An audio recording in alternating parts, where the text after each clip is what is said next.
I wanted to talk a little bit about how your perception changed, because I think that's a very big part of, because you know हम एक नजरिया होता है जिसके through हमें सिखाया जाता है बचपन से कि जिंदगी ऐसी है, but जिंदगी is not this cookie cutter thing that society has made. In fact, it's such a personal journey that there are no boxes.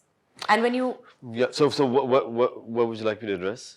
The perception, like how your perception towards life and like your world view changed, and how your goals changed. Well, so I mean, again, it's through suffering. That's the key.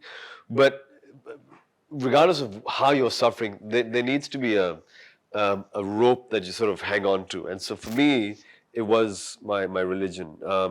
In high school, in fact, in university, when I was into meditation and into mindful practices, I was very close to the deen also. It was something my brother and I, as teenagers, we were drawn. My family was not religious at all. But somehow my brother and I, we were very drawn to it. And so I started looking for meditation in Islam. So I remember, so we were living in Australia, and I called one of the imams of the bigger mosques, and I said, you know, Imam Samam, is there meditation in Islam? And he goes, Astaghfirullah, and he hung up the phone on a 17-year-old. And I go, okay, well, I guess that's my door shut.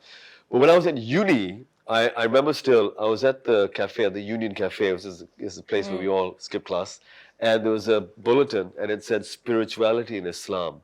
And that was like alarm bells for me. I was like, wow. And so I attended this lecture. This was back in 1999, actually, 98. Oh, wow. And I attended the lecture, and it was about Sufism, and it was about Sufism and Islam being the same thing. And I really was drawn by it.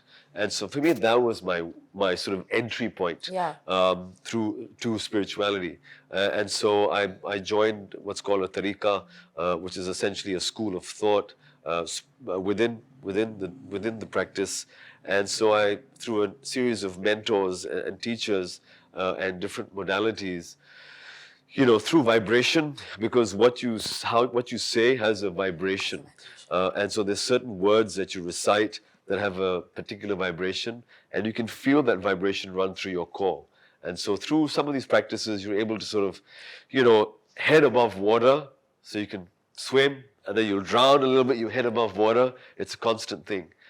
But it's hanging on to that rope, knowing that there is a bigger power that has your back. That has your back. Yeah. And whether you call it like, no, it's the same thing, because like whether you call it the creator, source, Allah, Yeah. what name you want to call it, it's still Correct. You know. And that's what's like, I think has been so I think enlightening for me.